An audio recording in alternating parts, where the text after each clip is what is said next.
It's Monday and it's time for another DC Dart Legion tier list review. If you're new to the channel, we typically like to spend Mondays either showcasing someone else's tier list or taking a look at one of the tier lists that I've put together for the community. And today it's time for the monthly review of the Justice League of Discord tier list. We're going to take a look at it in just a few moments. There are some similarities as usual with my tier list. I think there's a lot of pieces of the meta that we have put together fairly well as a group. And there are also a few differences from my tier list as well. So we'll talk about a few of those whenever we get through that. And we'll take a look at my roster really quickly. A couple of things I want to note. First thing is Swamp Thing is going to be debuting for this tier list for Justice League of Discord.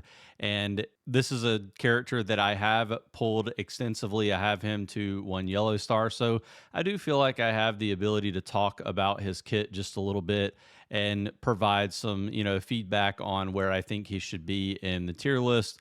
Hippolyta has been on the tier list for quite a while. I think that probably is it for champions that are going to debut on this one that are new from the prior tier list. A couple of items to mention. We will not be reviewing Riddler on this one. I believe Justice League of Discord, the intention is to have Riddler show up on the next tier list.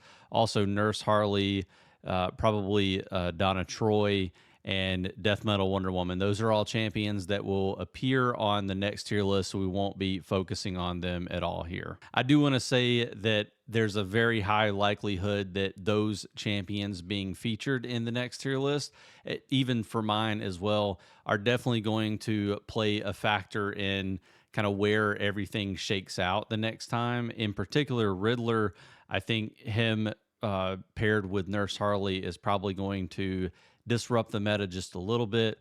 The Riddler is definitely getting used even outside of Joker comps, but especially with Joker comps for the people who've been able to pull him so far. Okay, so if you've got my tier list handy and you're referencing back and forth between it and what we have ranked here, you'll notice a few things. I think the first thing that stands out to me is there are a lot of champions in S tier here, and that's not a bad thing.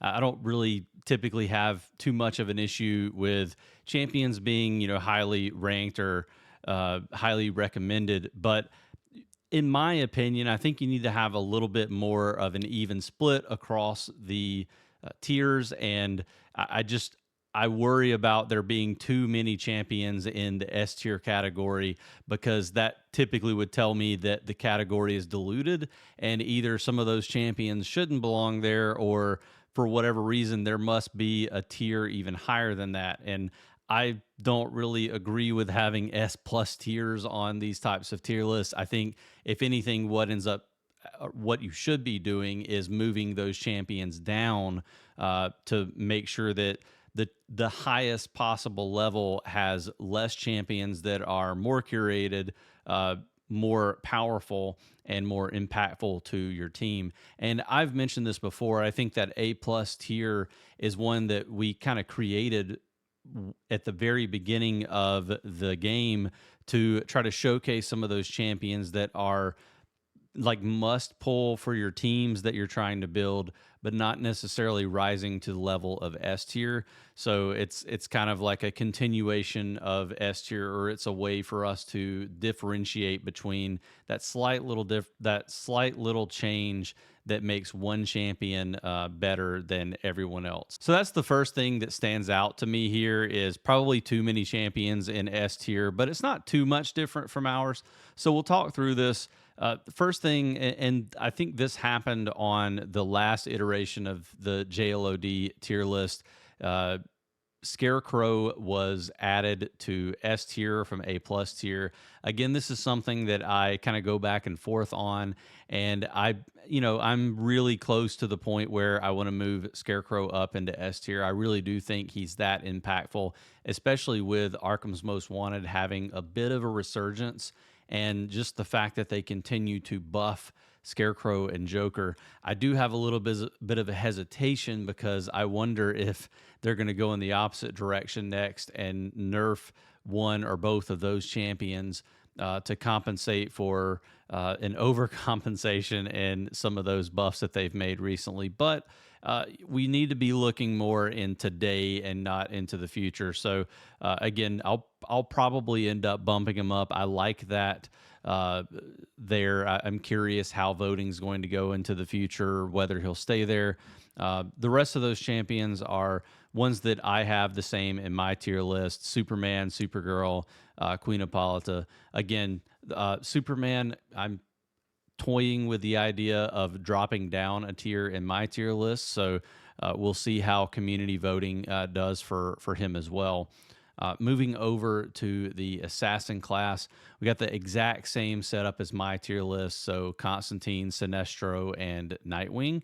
And I agree with that ranking. I think that I tend to have about the same rankings as, if not, I think it's exactly the same rankings for the assassins and, well, just damage dealers in general. So definitely agree with those rankings, and I like them there. Just really solid champions. Switching over to the supporters, so your healers, your true supports, and those types of champions. We've got Krypto, Starfire, Superboy, Joker, and Green Lantern in that tier. Now, I have Green Lantern, Superboy, and Starfire in the tier. So Krypto and Joker I have in A+, just because both of them tend to do a little bit more poorly in PvP. Now, we have seen some evidence that Joker might actually be viable in certain Arkham's Most Wanted comps in PvP going forward. I do think that you're going to see that a little bit more prevalent with the Riddler, and just the fact that you can use champions like Bane to survive a lot longer in PvP. Where I think I have a little bit of a disagreement, I don't think you're going to see a ton of Nurse Harleys out there. And I do feel like you probably need her if you're going to try to run Arkham PvP. Let me know in the comments if you are running a heavy Arkham team and you can prove that, they're actually a little bit more formidable without having Nurse Harley in the lineup. I definitely want to hear from more people in the soft launch servers who have Riddler, because that's really going to tell us whether Joker deserves to be in S tier going forward or not. Again, I also have the designation on my tier list that he is S tier in combat cycle and other PvE oriented game modes. But nonetheless, I'm okay with Joker moving up here just because I kind of have that designation. But I also think this is a little bit crowded. You got 3 healers up here, and I really don't think there's room to have 3 S tier healers in the game. I do recognize that S tier, or that healers, are incredibly important for a lot of comps that you're running, but I just don't see it being the case. I think if anything, you drop Krypto down into A+ tier until they make a change to his PvP viability. I just don't see it happening. Obviously, I've seen a lot of evidence that at 5 red stars, Krypto does a little bit better. And if you put something like the kite, energy kite on him, or there's a couple of other items, I think like the Starheart staff, for example, you can get him to take his ult a little bit faster. But again, I think Krypto should be down in A+ tier. So kind of one of the main disagreements that I have with the tier list there, but it's really kind of insignificant when you think about it. Moving down to A+ tier, we've got Swamp Thing debuting in the tier list at A+ tier. And for the most part, I agree with that. I have Swamp Thing debuting at A+ tier in my tier list as well. I think he's incredibly strong with a full Justice League Dark lineup. I think that he slots in really nicely in place of Wonder Woman because she is going to move over into the Amazons team for the people who were able to pull Death Metal Wonder Woman. So I'm good with Swamp Thing in A+ tier. Incredible damage reduction and just a really fun kit. It's got a lot of spiritual amp, and looking forward to seeing more teams running that, and hopefully a bit of a resurgence of Justice League Dark in Meta Brawl. Now, the JLOD tier list does have Wonder Woman in A+ tier. I have moved her down in one of my prior tier list. And I do think that she deserves to be kind of suppressed a little bit just because of power creep and other factors. I still think that Wonder Woman is one of the best tanks in the game for you to focus on because you're able to kind of build her over time from legendary into mythic. I think that addition, the ability to ascend champions from legendary to mythic, makes Wonder Woman an incredible champion for the game. Obviously, whales and longtime players will probably have replacements where they have other champions that do better for certain teams than a champion like Wonder Woman. But in my opinion, for non-spenders, for light spenders, and for even just veterans of the game who might not have quite as much investment, maybe people who spent at one point, but they're very selective and they don't have her or super build, or maybe they didn't focus on tanks, she's going to be good. Don't know that I can classify her as a plus, but she's definitely up there. So I'm okay with the ranking. Moving over to Deathstroke, we've talked ad nauseum about. We've talked a lot about Deathstroke and why he isn't quite at the S tier level. I've seen so much evidence over the last few months. Thank you to all the people who've sent it to me that suggests that he's much better than I think a lot of people made him out to be early on. But incredible champion, definitely worthy of the A plus ranking, and kind of fitting that he's there by himself. Moving over to the support champions, we've got Zatanna making her debut at A plus, and it's about time. It makes a lot of sense for her to move up to A plus tier because of all the changes to her kit, the buffs that we've seen. She's got that really, really strong clone that she can summon at the very beginning of matches, and it's causing Deathstroke to attack that clone, and it buys a lot of time for your Justice League Dark team. So I think her new kit combined with the Swamp Thing kit being introduced to the game, there's going to be a lot of really happy Justice League Dark mains that are going to be in the game once you're able to obtain Swamp Thing. We also have Flash here, and Flash is a champion that you guys know that I love, and I don't see my ranking changing anytime soon. I don't think that he is an S tier champion, but he is one of the best supports in the game, and he's almost required for Combat Cycle. Not quite as good for Meta Brawl. Definitely can provide some usefulness, but we talked about the big limitation for his kit, which is if you don't know exactly who has the highest attack in your team, you could have some issues because he might be cycling the ult of someone that you didn't expect. We've seen that happen with Superboy and Supergirl comps. As a fight goes on, he might start giving Supergirl the additional energy, but then later in the fight, he gives all of it to Superboy. Continues to happen for my account for sure. So any mode where I can't use him on manual is an issue. Now, I don't want to spend too much time on the lower ranks, but you can see that we've had several champions who have had their rankings suppressed a little bit. They've dropped down. We've got a lot of champions entering the A tier and B tier ranges, and we have a few that also drop down into C tier. And this is just part of that natural iteration or natural changes to these tier lists as we get more champions into the game. You can see that Martian Manhunter dropped to A. We've got Ra's al Ghul and Ivy and Raven dropping down to A as well. Those are all in line with my tier list. And so I'm happy to see that there's some convergence there. Sad to see Martian Manhunter drop down, but I dropped him down as well. And you kind of just have to. He's not a champion that I would recommend that people pull too highly right now until we get some of those outsiders champions. But he does have some usefulness and some really fun interactions, especially if you're going against Justice League Dark. So I'm happy with the rankings for A tier. I wonder how Ivy is going to fare as we see more people building Riddler, whether we'll see Ivy drop completely out of the meta.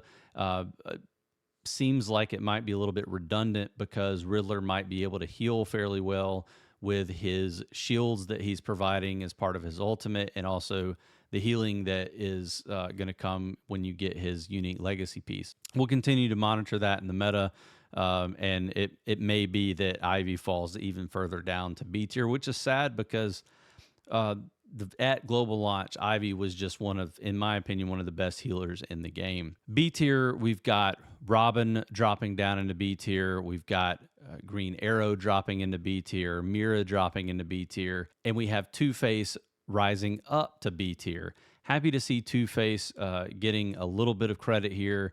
He's definitely a solid champion for the newly minted, I suppose, Arkham's Most Wanted team.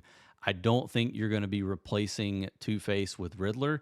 I think, if anything, the way that you're going to get Riddler into your team is to replace Poison Ivy with Riddler. And so I think we're going to continue to see a decent amount of Two Face out there in Combat Cycle and other game modes. So definitely agree with the Two Face change here. I don't know that the people who voted Two Face up to B tier here realized that Riddler was going to be that impactful. So we could see Two Face rise even higher. At a minimum, I think we'll end up seeing him stay at B tier.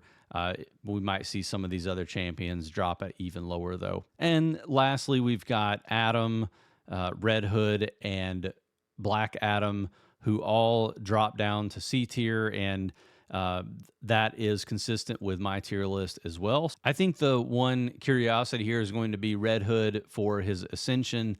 Does that ascension cause him to jump back up the ranks? I'm curious how that's going to affect League of Assassins. And, if his ascension causes him to be more effective at PvE content, so, if his AoE is stronger for some of the AoE combat cycle bosses for non-spenders and light spenders who don't have access to, say, a Supergirl or a Constantine, then I think we have to consider moving him up into B tier at a minimum. And I'm curious, what his interaction with some of those early Batfam comps is going to look like, as well as just in general his usefulness in, like I said, League of Assassins setups once more of the global launch crowd have access to Raish and Talia al Ghul. I'm not sure what the holdup is there. I noticed that they continue to put more champions in front of them in the line to get into account. So curious what's going on there. I don't know if anybody has any speculation on that. Do we think they're going to be changing those kits for some reason? Would hate to see that, but definitely curious, because so far the only people who have access to those League of Assassins champions are the soft launch players. And we've got, Red Hood doing his ascension, which is going to make him a stronger assassin class champion. So definitely let me know in the comments what you think about that whole situation. But again, happy to see some of these. I guess I'm not happy to see the legendaries fall, but certainly I think it makes sense, just because we're getting so many more of these mythic level champions into the tier list. And something that I have to mention pretty much anytime I talk about these tier lists is, just because a champion is lower on the totem pole doesn't mean that they're completely useless. Obviously, these legendary champions are very important for early team comps. And I think people who are very hyper focused on, like, I'm just going to build one team, you need these legendaries for your 3v3 setups and for all of your ship combat. So I say all that to say that just because these champions drop down to C tier doesn't mean that they're completely useless. In fact, I think some of them offer a lot of utility early on in your playthrough. That's going to be all the time we have for this tier list review. I always enjoy going through the Justice League of Discord tier list. This is something that is near and dear to my heart, because Tavoka and I and a few others, including Unstable Gamer, were kind of the forerunners for this concept. And I'm still super excited to be involved with Justice League of Discord. And if you want to get in on the fun and you want to have the opportunity to vote, in particular, if you're on a server who has access to most of these champions, we'd love to have you over there. You can use the QR code that's on screen. Hopefully that's not too blurry. I know people have had issues with trying to use their camera to scan that.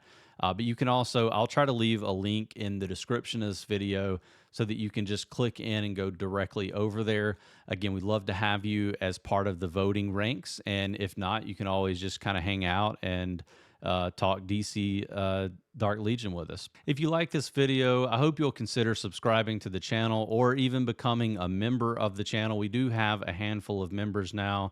Not a ton of perks for becoming a member, but we do have a special Discord channel where you get a little bit more exclusive access to me and having conversations about the game. So consider that if you'd like to. No pressure.